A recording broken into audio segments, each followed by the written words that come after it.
Welcome back to the Jungle Fever podcast. Today is March 31st, 2026. We are rolling into really, I think, kind of one of the deadest portions of the NFL calendar. I think this stretch here between kind of the last week of March into like the second week of April, when you got the owners' meetings going on right now, but really not much else in the NFL world. You got pretty much every free agent that's still on the market is waiting now until after the draft, right? You see what teams need what, and then you roll wherever, right? And there are some pretty big, pretty solid free agents that are still out there, but at this point, it doesn't really make any sense to go to a team before they draft your potential replacement.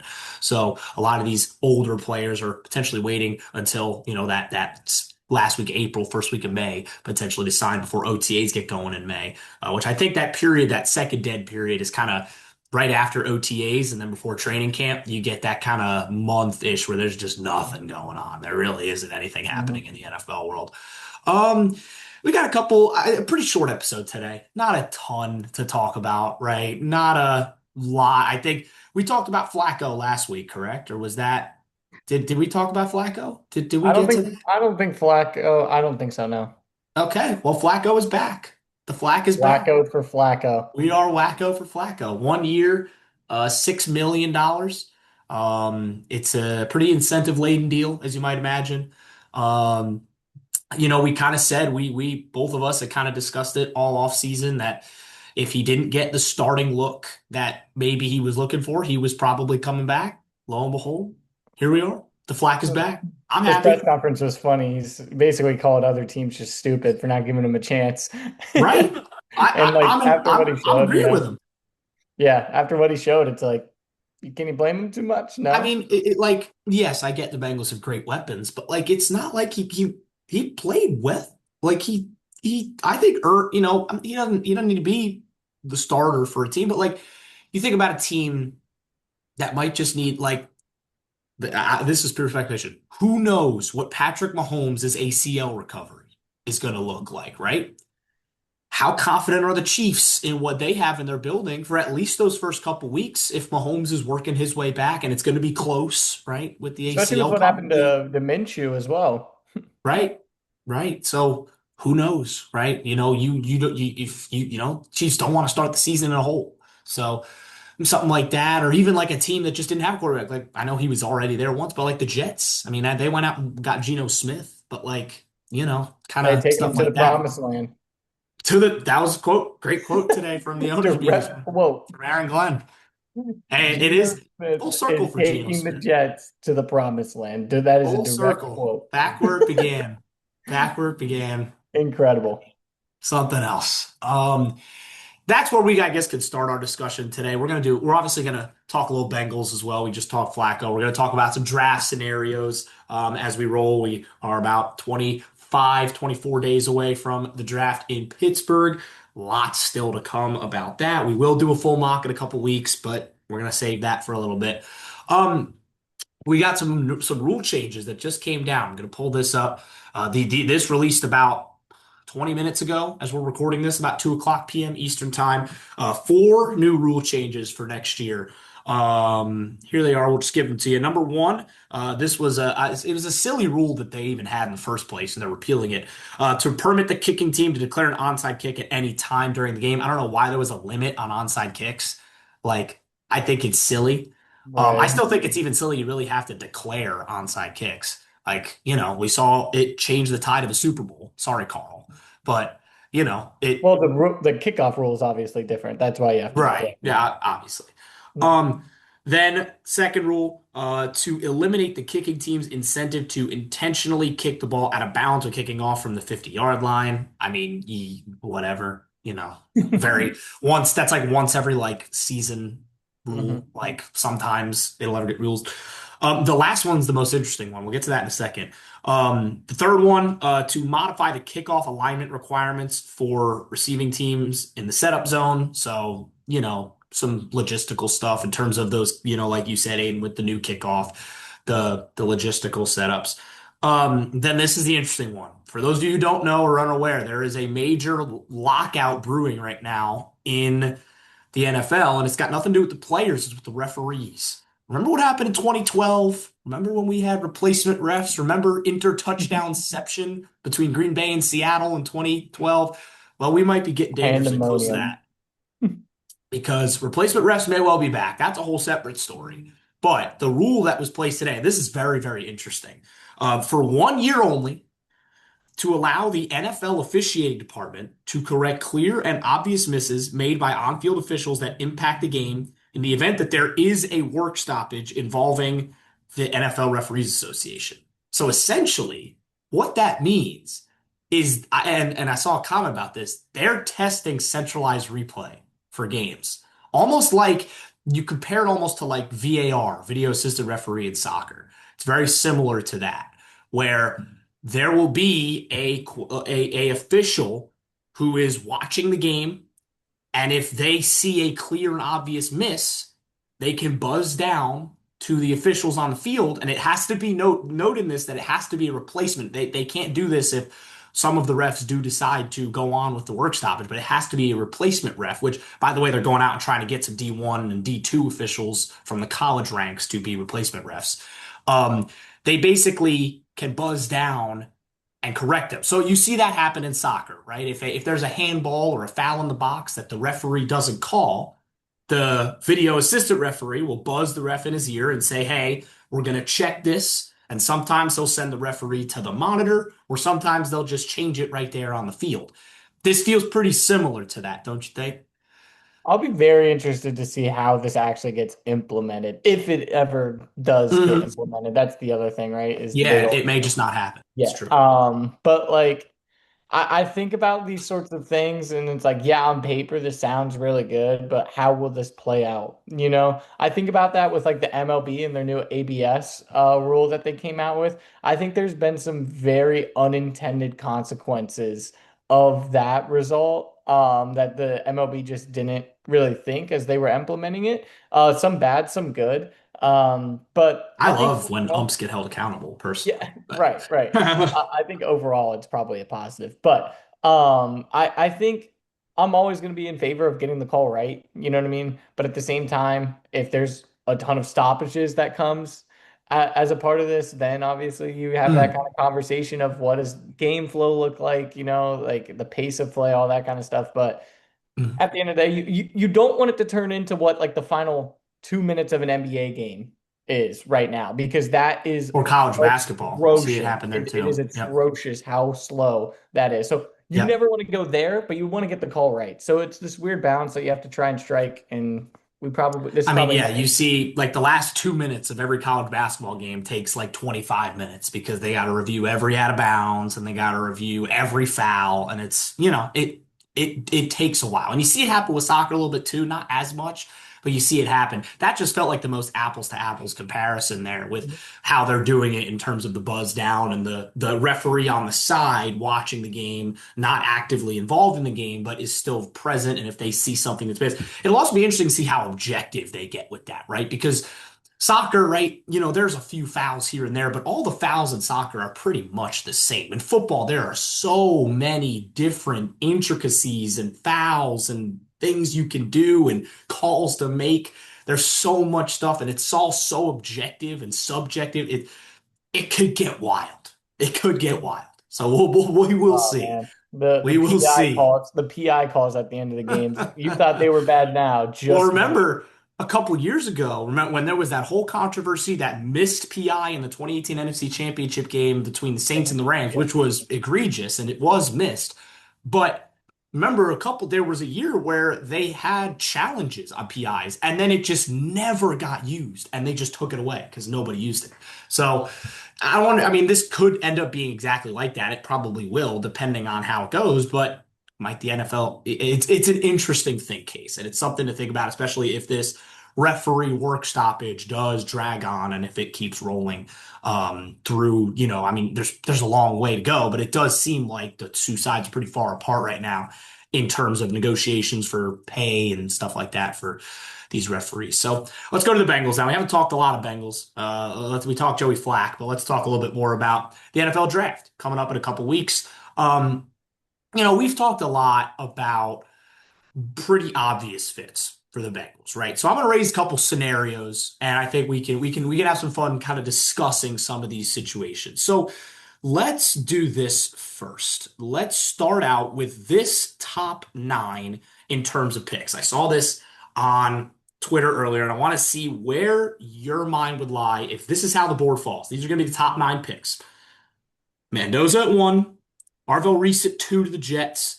Cardinals go Mayalga, the offensive tackle for Miami. Sonny Styles goes at four to the Tennessee Titans. Number five, Caleb Downs to the Giants. Number six, Carnell Tate to the Browns. Number seven, Reuben Bain to the Commanders. Number eight, David Bailey to the Saints. And number nine, Mansour Delane goes to Kansas City. So there are a lot of good options still on the board, but a lot of the obvious fits for the Bengals are off the board in this scenario. Ayden, I'll let you go first here. What are you thinking in terms of this board? There are some fun options here still. Yeah, they're absolutely. It's difficult when you just like read them off. Like I need like a, I need to be able to see them. Oh wow, this is wow. Look at wrong Is it tweet. gonna work? Look at this production value. I know. High level stuff Wow, here. stop. Bang, bang, bang. Okay, not bad. So listen, and this is this might start a different tangent. This is my biggest issue with the Bengals where they currently sit. They haven't done enough in the offseason. So a board like this falls, and then you feel like you're stuck a little bit, which is not how you should feel going into the draft. They still need desperate help at linebacker. They still need desperate help at edge. I still think they need some help on the interior defensive line. But guess what? This is where they're at going into the draft. So a board like that falls, and you kind of sit there and you think about certain guys that you probably don't want to take there. Like, do you sit there and entertain a Keldrick Folk? They would. I wouldn't. They again, they would. I wouldn't. Do you entertain a Peter Woods at 10? I wouldn't. They would. I'd be a little I bit would. happier with Woods than I would have fallen. Um, but unfortunately, this is the situation that you're in because you have to kind of pigeonhole yourself in in that spot. But if saying that that's how the board fell, I wouldn't hate. I think it's too early for a guy like Thieneman out of Oregon. I Yep. just do a second safety off the board that early just makes zero sense. I think Jermod McCoy. You see what he just ran today? Um, I was literally on my phone, click clacking to try and pull up the numbers for today, and he he ran did very well. he Very ran a well. 4.3740. Now, the injury concern obviously is where it lies with him. But if he was fully healthy this past year and played to the standard that he did 2 seasons ago, he'd be the consensus CB1, not even a question. That's how good he was at Tennessee 2 years ago. Then he blew his knee out now, but he seems to be recovering just fine with what the 40 says. Now, Yeah, he obviously, also 38-inch vertical jump and 10 mhm. foot 7 broad jump. Yeah, he's an Good incredible numbers. athlete. Now, can that translate to the field? Can he stay healthy? Those are the questions. But that would probably be where I land because guess what? You still need CB3 because that's where the Bengals are. They just haven't done enough on the defensive side of the ball this offseason. I think there's a couple of options that I would go for here. McCoy would be pretty near the top of my list too. I think Thieneman would be an option here. How early do you really? Thieneman's a tough guy to kind of put a number on where he's going to go. Very talented player, round one talent, in my opinion. It's just safety as a position is a tough position to value. We're seeing it with Downs right now, where it's like, in terms of talent, Downs might be one of the best, if not the best player in the draft, but he's a safety. So it's a tough thing to kind of look past that and assign value to what you think you're going to get. Then, you have Thieneman, you have McCoy. Might I raise you Jeremiah Love, who is still on the board in this scenario? I would love it. I would But take him. but I guess would take what? him here. I'm going to be I 100% would honest. love that pick, and this is kind of going back to my other point. I would love that pick if the Bengals did more in free agency on defense, but they haven't. So they haven't awarded themselves that luxury to go that route. You know what I mean? Good Yeah. teams are in a position where they can take best player available. Jeremiah Love at 10 would be the home run best player available. It's not even close. He's probably, you talk about Downs being the best player in the draft. Jeremiah Love might be the most talented player in this draft, but he plays running back. So it's the same sort of conversation, but on the offensive side of the ball. But and he would transform this offense even more. You want to grade a show on turf? Jamar Chase, T. Higgins, Joe Burrow, Jeremiah Love, Chase Brown. We're having a conversation, but I just don't. I don't think they've done enough on defense. I don't know about you, but I just don't think they can afford No, to I'm touch not. it. I don't. I think you're right. I do not think they're done. I think there will be more signings. It will just be after the draft. Now, Which is again, so stupid. again, I'm not vouching for that. I'm Right, just saying I think that's what's going to happen. right. I think that they're going to try and plug whatever holes they don't fill in the draft via those, kind of scrap heap free agents that are still hanging around, which is whatever, right? Um, I think another intriguing option here is a potential trade back in this specific spot, especially if you get calls regarding Jeremiah Love. Right. If you don't want to take him in that spot, if a team like, I'm trying to think of a I team who mean, would have a Dallas really comes up. Dallas to move up two spots. What does Dallas want to give you to move up two spots? They want to give They you have first try two and or try and something. get a third round pick. Try Right. and sneak a day two value out of them for a two slot move up, and you might still get McCoy at 12, right? Some of these guys might still be there, right? It's interesting too, and this is going to be an interesting story to kind of follow throughout this draft in terms of trade ups and that. The 2027 draft is tracking to be one of the most talented drafts in NFL history, just purely in terms of the sheer amount of blue chip prospects that are in that draft, right? Obviously, Jeremiah Smith is going to be the top of that board, but you think about the state of college football right now and the players that could potentially that are going to be juniors and seniors this year. I mean, it's just a stars list. Like you've got the best of the best. And it's just an elite draft at every position. It's shaping up to be an unbelievable quarterback draft. There could be 8+ major QBs in this draft. It's pretty crazy the list of guys that are going to be draft eligible or will be draft eligible next year. Obviously, you've got generational talent on both sides of the ball. You got Colin Simmons at Texas. You've got we just talked about Jeremiah.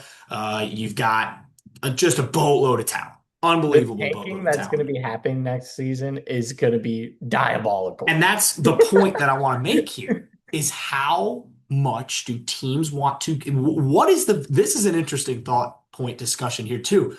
What is the value of a 2027 pick compared to this year, which is a good draft, but definitely not the same level of talent that the 2026 draft is going to be, Ayden. It's a really interesting think piece because you value with draft picks, you just think, oh, first round, second round, but you don't really think about the year. But it feels like, especially comparing this year to next year, it's a really interesting process, and it'll be interesting to see how aggressive or maybe not aggressive teams will be in terms of trading those later picks. Yeah, I think you do think about teams that are aggressive on draft night. Like Buffalo tends to be Hmm. pretty aggressive on draft night. Kansas City.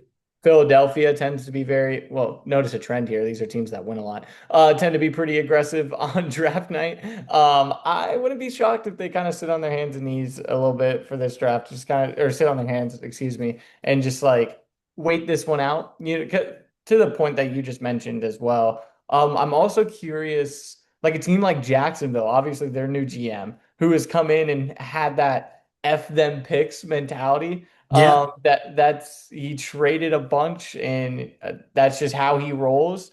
Is he more inclined to do that this offseason and during the season? Because he mentioned that this free agency for him, he hasn't really attacked too heavy because he wants to trade, almost treat it like an NBA team and trade near the deadline, which NFL teams aren't typically built that way. But does he do that this offseason? It is interesting to see how teams will attack that. I think teams Yeah. are less likely to move just from the standpoint that like there is a lot of good in this draft. I don't think there's a lot of great. And so that's where I find it difficult for the Bengals trade back crowd, which I would tend to agree with if the board falls like the way that you presented it. But I just who are you jumping up for is the question, right? For a lot of teams. And I just don't know how many guys are really worth it. Well, that's also what I was thinking in terms of the Like it would have to be a situation like the one we just Right. analyzed, right? Where the Cowboys want to, like, they want Jeremiah Love and they want to jump up the two spots and they're willing to part ways. I think they might have an extra third round pick too from the Parsons trade. They want to throw that in there, and then the Bengals get an extra a day two pick, which they will always like, and they move down two slots, right? And they probably still get a good defensive player, right? I mean, who's picking at 11 again? Do you know off the top of your Miami. head? Miami. Okay, so like Miami, I think they've got two first, don't they? No. Everything is a need for Miami. Yeah, I mean Yeah, they're just they gonna. pick 11 and they pick 30 because of Yes. the what's his name? Waddle trade, Waddle, right? right? Yeah, they Yeah. traded Jaden Waddle to the Denver Broncos. That's correct. So, yeah, I mean, that's a scenario, and it could. I mean, I would hate this, but it could also work like that for Caleb Downs, if because the Cowboys will have a big hole at that spot, and the Bengals might listen. I mean, they might think that they're set. I mean, I would hate it because I want Caleb Downs on my football team, but it's a potential thing to think about there too. Another player that could kind of fit the mold of a trade like that. So that's an interesting scenario to think about, especially in terms of that. Now, here's another interesting one. It's kind of the opposite. What if Styles and Downs are both on the board at pick number 10? Let's do a little Ohio State analysis here between the linebacker and the safety. Think about it from the Bengals perspective, right? There are needs at both spots, but they went out and got Brian Cook in free agency, right? Who is, they paid him a lot of money, was a high level player last year and over the last couple of years for a multiple Super Bowl winning team. But Downs is a different type of player. He's an unbelievable safety, intelligent, high level football player. And then you've got Sonny Styles, who's also a great football player, but an athletic freakazoid in every way you kind of discuss it, right? Just shattered almost every combine record for linebackers. Um, and he brings a little bit of a different juice, and he could play that off-ball role that the Bengals really need. He could also rush the passer. Had I think 7 sacks in his career on only like 90 pass rush snaps. So again, could potentially be some juice off the edge too. So it's an interesting thought debate here. If they're both on the board, Ayden, where do you lean? I probably lean, and this might be unpopular. I probably lean Styles.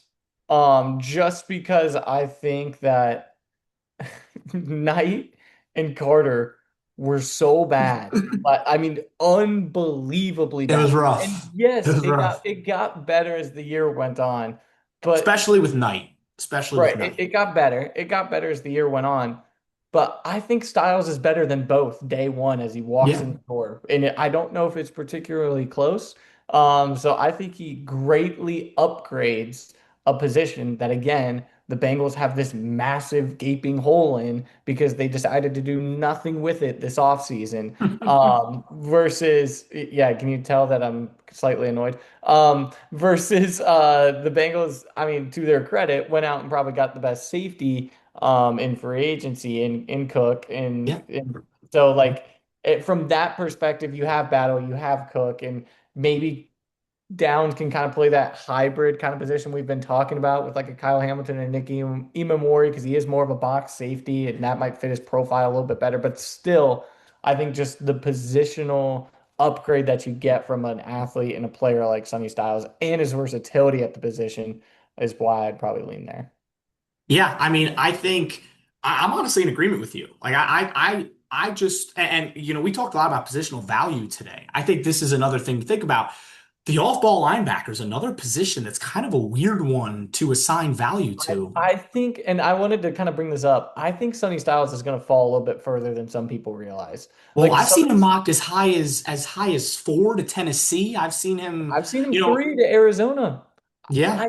I don't think a team is pulling a trigger on a linebacker like that. Well, like, and then the other interesting thing to think about is like, what if Arvell Reese isn't just the shoe-in for the Jets at 2? Like, what if Arvell Reese falls down the board a little bit? Because Arvell Reese is another like, weird-ish player in terms of positional value. Like, are you paying him like a linebacker? Are you paying him like an edge rusher? That's a big difference, right? So it's a tough thing to think about. And I mean, all three of these guys we're talking about were all a part of the same defense last year who had an NFL coordinator that won multiple Super Bowls in it, so they understand where it's coming from in that regard. It's such an interesting and that's why I think that this draft is very, very interesting to Yeah. analyze from this sort of perspective because there's so many guys like that. Like Yeah. Styles and Reese in particular, how do you assign their value? What do you pay them as? Reese don't want to be paid like edge rushers. You saw what just happened with Micah Parsons, who was a similar vein of player coming in from Penn State. He was called a linebacker, but he was edge rushing. Reese played a lot more linebacker than Parsons did in terms of the stereotypical linebacker, where he would not be rushing the line of scrimmage. And then Downs, or excuse me, not Downs, Styles. Styles would be like he was an off-ball linebacker. He was playing Right. in the He was, second. yeah. Yeah. So one more scenario, since we're having some fun here. Styles and Downs are off the board, and this is not going to happen. But let's have some fun. Ruben Bain and David Bailey are both on the board. Oh God. Where do we lean here? Oh, okay. So these are two very different players Hmm. off the get-go, just to kind of Good. lay the Yeah, it's groundwork for important. that. Yep. Ruben Bain, obviously his size gets into the conversation, but he's a much more versatile physical defensive end. His bend is insane. He can rush the pass rusher, but when he's at his best is his physicality, his strength in the run game, and his ability to set the edge, attack, and get the ball carrier to the ground. That's kind of where Ruben Bain thrives. David Bailey, on the other hand, I mean, he green light go. He's gonna go get the quarterback. He's in there. I'm not comparing him because I don't think they're similar athletes in any sense, but that Trey Hendrickson type style player where he's probably only going to play on obvious passing downs, mainly third downs, and he's going to go get the quarterback because of his speed and his ability to beat you off the snap. So, with that being said, I lean more towards the physicality of Ruben Bain versus the athlete and the speed of David Bailey. Yeah, I think both of these players are really good. And to be truth be told, I think both of these players are off the board before the Bengals pick. I really do think like we've talked a lot I'm about trying to Bain. I'm trying to talk myself into Bane being there at 10. I just don't I see hope it. so, man. I hope so because I think that'd be a slam dunk home run pick for the Bengals. It's just Yeah. I think the big thing with Bain is the arms, right? A lot of people and the arms and the hands, they're very undersized for defensive linemen. A lot of people harped on about it, but then he did his pro day last week, and you saw all these pictures of him like basically parallel to the ground in He terms of posted like the one bend. himself It's and it felt ridiculous. he posted one himself. It kind of just felt like a middle finger because everybody was talking about him and blah blah blah. And he's like, okay, I hear you guys. Check this out. No other human in this draft can do this. I mean, it's like and then you saw Arvell Reese do it. And Arvell Reese is a great athlete, but he wasn't getting nearly as low, right? And you can nitpick on that all you want. I think people trying to dunk on Arvell Reese for that is silly. I think it's more of just a flex that Bain is the player and the physical specimen that he is. I think both of these players are both going to be very successful in the NFL. I just think it's going to be in different ways, right? I think, like you said, I think you hit the nail on the head with the difference between the two players, right? Bailey is going to be that pure pass rush guy, like Hendrickson kind of was, right? Where I don't think, like you said, I don't think he's going to play a lot of first and second downs. I think he's going to play a lot later on those, on the third and six pluses, right? Like he's going to try and get to the quarterback. He's going to try and make plays. Now, the other interesting thing, and well, I do have one more thought, but we're going to get back to that in a second. I think Ruben Bain is much more of a three down player. You saw it at Miami. I mean, Bain and Mesidor never came out of the game.